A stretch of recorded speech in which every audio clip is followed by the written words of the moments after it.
আসসালামু আলাইকুম রহমতুল্লাহ। আজকে আমরা একেবারে সিম্পল একটা মোশন দেখব আফটার ইফেক্টের মাধ্যমে। তো শুরুতেই আমরা যেটা করতে পারি, আমরা অবশ্যই একটা কম্পোজিশন তৈরি করে নেব। তো সেই ক্ষেত্রে আমরা অ্যাডোব আফটার ইফেক্ট 2023 দিয়ে যদি কাজ করি, তো এখানে আমরা প্রথমে নিউ কম্পোজিশন একটা ক্লিক করলাম। এটা হচ্ছে আমাদের কম্পোজিশন সেটিং এর অপশন। তো আমরা যে কাজটা করব, আমরা এখানে চাইলে একটা নাম দিয়ে দিতে পারি। যেমন আমি যদি এখানে, যদিও নামটা দিতেই হবে বিষয়টা এমন নয়, দিলে ভালো, না দিলে কোনো অসুবিধা নেই। তো সেই ক্ষেত্রে আমরা এখানে দিয়ে দিতে পারি নিউ কম্পোজিশন 1। ওকে, প্রিসেটের মধ্যে থেকে 19, 20, 1080 এটাই পারফেক্ট একটা সাইজ বা এইচডি সাইজ, এটাই রাখতে পারি। দেন আমরা হচ্ছে ডিউরেশন 10 সেকেন্ড, এখান থেকে কালার যেটা আছে এটাই থাকতে পারে। ফাইনালি ওকে, আমাদের কম্পোজিশন মোটামুটি নেওয়া হলো। এইবার আমরা আমাদের এলিমেন্ট নিয়ে আসব, যেটা দিয়ে আমরা মূলত মোশনটা কমপ্লিট করব। তো প্রথমত প্রজেক্টের এই যে জায়গাটা, এখানে ডাবল ক্লিক করলেই আমাদের কম্পিউটার ওপেন হয়ে যাবে। আমরা ডেস্কটপ মোডে চলে যাই। এখানে দেখেন আমরা চারটা এলিমেন্ট নিয়ে নিচ্ছি। এই দুইটা হচ্ছে সিনারি বলতে পারি বা ব্যাকগ্রাউন্ড। দেন দুইটা গাড়ি আমরা নিয়ে নিচ্ছি। হ্যাঁ, ওকে, চারটা এলিমেন্ট এখানে নিয়ে আমরা প্রথমত যদি একটা ব্যাকগ্রাউন্ড টেনে টাইম লাইনে নিয়ে চলে আসি, এই হচ্ছে আমাদের একটা ব্যাকগ্রাউন্ড। আমরা যেটা করতে পারি, আমরা এই ইমেজটাকে আর্টবোর্ডের যে সাইজটা, এই সাইজ অনুযায়ী প্রথমত আমাদেরকে প্লেস করতে হবে। তো সেই জন্য ছবির যে লেয়ারটা, এটার উপরে জাস্ট আমরা রাইট ক্লিক করে আমরা চলে যাব হচ্ছে ট্রান্সফর্ম থেকে এই যে ফিট টু কম্পোজিশন উইথ এবং ফিট টু কম্পোজিশন হাইট, আমরা উইথটা ঠিক করে দিই, অর্থাৎ এই যে দুই পাশটাকে আমরা ঠিক করে দিচ্ছি।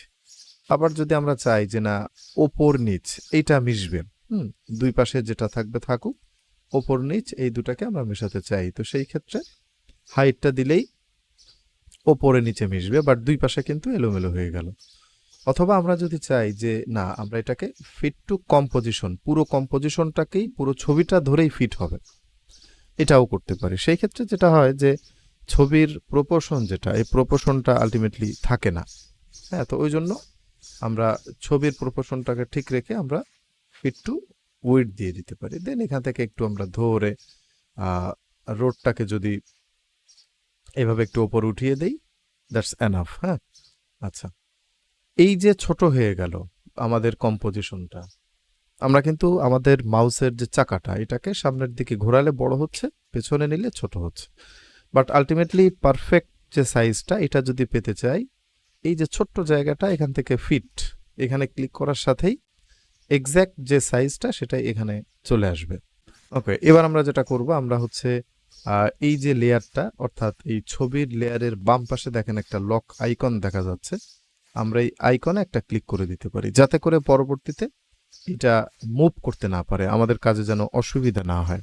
ওকে, এখন আমরা নিচ্ছি হলো গাড়িটাকে আমরা জাস্ট এটার উপরে নিয়ে চলে আসলাম। আরও একটা গাড়ি আমাদের কিন্তু ছিল, তাই না? এই গাড়িটা, এটাকেও আমরা চাইলে এখানে নিয়ে আসতে পারি। তো এই যে দুইটা গাড়ি প্রথমত এবার একটু ছোট করতে হবে। তো ছোট করার জন্য আমরা যদি এই লেয়ারের উপরে ক্লিক করে জাস্ট আমরা এস প্রেস করি, এস প্রেস করা মানেই হচ্ছে স্কেলটা বের হবে। স্কেলটা আমরা এই ডান পাশের যে অপশনটা, এটা ছোট করলে ছোট হবে এইভাবে। অথবা ম্যানুয়ালি করতে চাইলে প্রত্যেকটা এলিমেন্টের চারপাশে দেখেন একটা অ্যাঙ্কর পয়েন্ট থাকে, এই পয়েন্টে ক্লিক করে জাস্ট আমরা শিপ চেপে ধরে যদি ক্লিক করে এইভাবে টানাটানি করি, ছোট করি বা বড় করি, শিপ চেপে ধরে করতে হবে। সেই ক্ষেত্রে কিন্তু প্রপোর্শন ঠিক থাকবে। শিপ যদি ছেড়ে দেই তাহলে দেখেন এলোমেলো হয়ে যাচ্ছে, তাই না? ওই জন্য শিপ চেপে ধরে এটাকে ছোট বড় করতে পারি।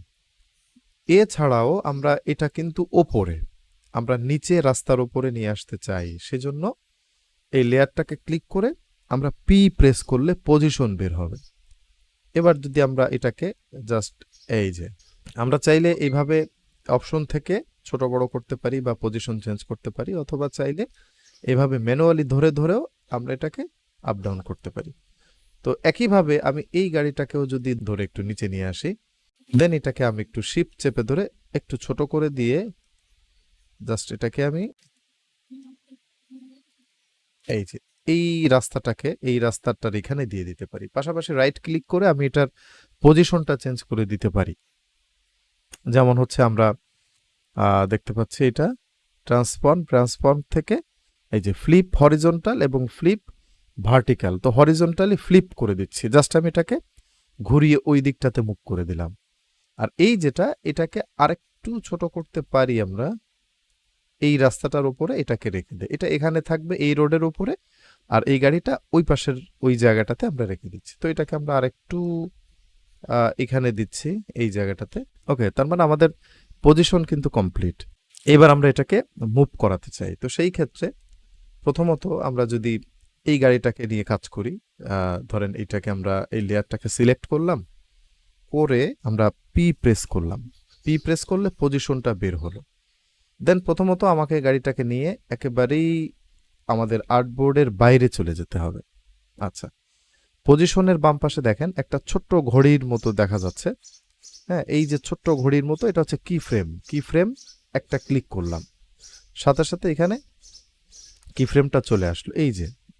ওকে, তার মানে গাড়িটা যখন যে জায়গাটাতে থাকবে আমরা তখন যদি কি ফ্রেমটা ক্লিক করি, দেন ওখান থেকে আমাদের মোশনটা স্টার্ট হবে। তো এটা হচ্ছে 0 সেকেন্ড থেকে আমি যদি চাই যে ধরেন 7 সেকেন্ড, অথবা পুরোটাই আমি ধরি 9 সেকেন্ড, অথবা আমি ধরেন এখানে 5 সেকেন্ডের মধ্যে পুরো জায়গাটা সে মুভ করবে। আচ্ছা, এবার আমি যেটা করব, এই যে বাম পাশে যেটা -165 দেখতে পাচ্ছি, এটা ধরে এভাবে যদি টেনে আমরা এটাকে পাড়ি দিয়ে দেই রাস্তাটাকে, দ্যাটস ইট। তার মানে কিন্তু হয়ে গেল। এখন দেখেন এখানে একটা কি ফ্রেম তৈরি হয়ে গেল। হ্যাঁ, এবার যদি আমি স্পেস বার যেটা ওটা একটা প্রেস করে ছেড়ে দেই, এই যে গাড়িটা কিন্তু চলছে, তবে 5 সেকেন্ডের মধ্যে সেটা পাড়ি দিয়ে দিবে। ওকে, এখন আমরা চাইলে এই কি ফ্রেমটাকে ধরতে পারি। এই কি ফ্রেমটাকে ধরে আমরা যদি একটু বাড়িয়ে দিই 9 সেকেন্ড, তাহলে দেখবো যে 9 সেকেন্ড পরে এটা বাইরে চলে যাচ্ছে, এই যে। অথবা আমরা চাইলে এটাকে কিন্তু 2 সেকেন্ডে নিয়ে আসতে পারি, এই যে। তার মানে আমরা এটাকে মুভ করতে পারি যে কোনো একভাবে একটা জায়গায়। আমরা শুরুতে কি ফ্রেমটা দিতে পারি, পরবর্তীতে এটা আমরা চাইলে মুভ করতে পারি। এইটা গেল একটা বিষয়, অর্থাৎ একটা গাড়ির কাজ আমরা দেখলাম। এইবার দেখতে পারি লাল গাড়িটার কাজ। সেই ক্ষেত্রে আমাদের এই ইন্ডিকেটর যেটা, এটা শুরুতে নিয়ে আসতে হবে প্রথমে, এবং এখানে পি প্রেস করে পজিশনটা বের করতে হবে। এবং এই গাড়িটাকে আমরা ম্যানুয়ালি, আগে দেখলাম কি এখান থেকে আমরা মুভ করাতে পারি, এবার একটু এটাকে আমরা ম্যানুয়ালি শিফট চেপে ধরে বাইরে বের করে দিচ্ছি। দেন আমরা একটা কি ফ্রেম নিয়ে নিচ্ছি, এই যেখানে একটা ছোট্ট কি ফ্রেম তৈরি হলো। এবার ইন্ডিকেটর হচ্ছে আমরা 8-এ দিয়ে দিচ্ছি। ওকে, দেন এটাও আমরা এই জায়গাটাতে না এসে আমরা জাস্ট ম্যানুয়ালি যদি শিফট চেপে ধরে এটাকে টেনে বাইরে নিয়ে যাই, দ্যাটস ইট। দেখেন এখানে একটা কি ফ্রেম তৈরি হলো। এবার আমরা দেখি, একটা হচ্ছে ডান পাশে যাচ্ছে, একটা হলো বাম পাশে যাচ্ছে, দ্যাটস ইট। এই তো হয়ে গেল, তাই না? মজার একটা জিনিস কিন্তু এটা। মোশনের যতগুলো কাজ, এর প্রত্যেকটা প্লাগইনের কাজ, প্রত্যেকটা ইফেক্ট বা যা যা আছে মোটামুটি, এটা অ্যাকচুয়ালি মজার একটা সাবজেক্ট কিন্তু আমার কাছে অন্তত মনে হয়। হ্যাঁ, তো এটা হচ্ছে আমাদের স্টার্টিং, এটা হচ্ছে আমাদের শুরু, একেবারেই বেসিক একটা টপিক এটা।